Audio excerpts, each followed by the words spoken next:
Мы с удивлением слышим и взираем на We're surprised to hear the incantations coming from European capitals. европейских столиц. Вот недавно Macron and Merz now say Europe must arm itself because Russia is an imperial threat. Европа должна вооружиться. России главная угроза. They accuse us of invading Georgia in 2008, Crimea and Donbass in 2014, and all of Ukraine in 2022. На территорию всей Украины. Цель Путина подорвать европейскую безопасность.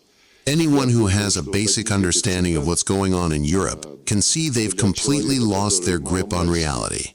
Понимает, что происходит в Европе и следит за событиями, достаточно, чтобы понять, что эти деятели утратили окончательно здравый смысл.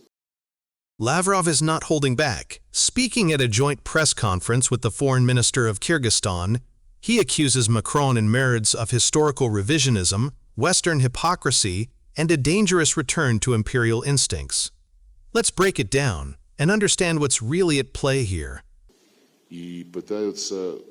They openly try to go back to the days when France and Germany dreamed of conquering all of Europe, especially the Russian Empire and the Soviet Union. It's sad to see them return to such instincts.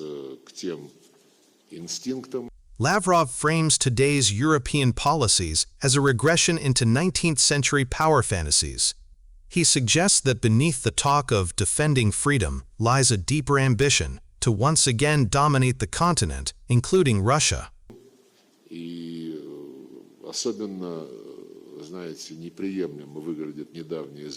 Chancellor Merz even said Ukraine must stay strong and not fall for Russia's so-called tricks, such as calls for negotiation.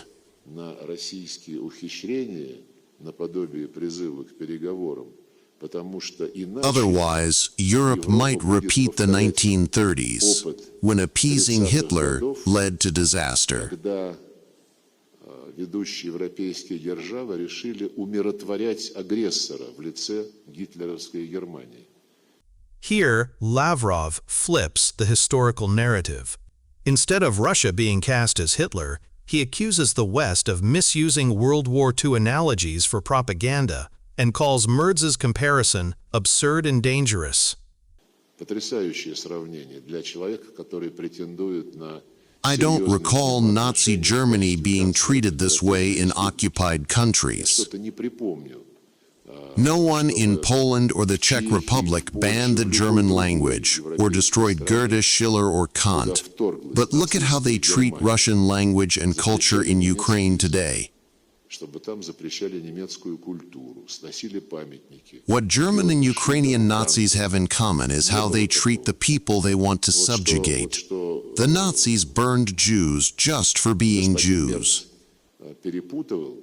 The Ukrainian Nazis burned Russians in Odessa on May 2, 2014, just for being Russians.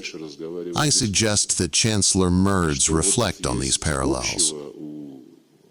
Нацистов германских и современных украинских, так это их отношение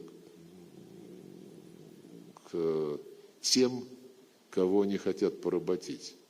Lavrov claims that modern Ukrainian nationalism is more repressive than even Nazi-era policies.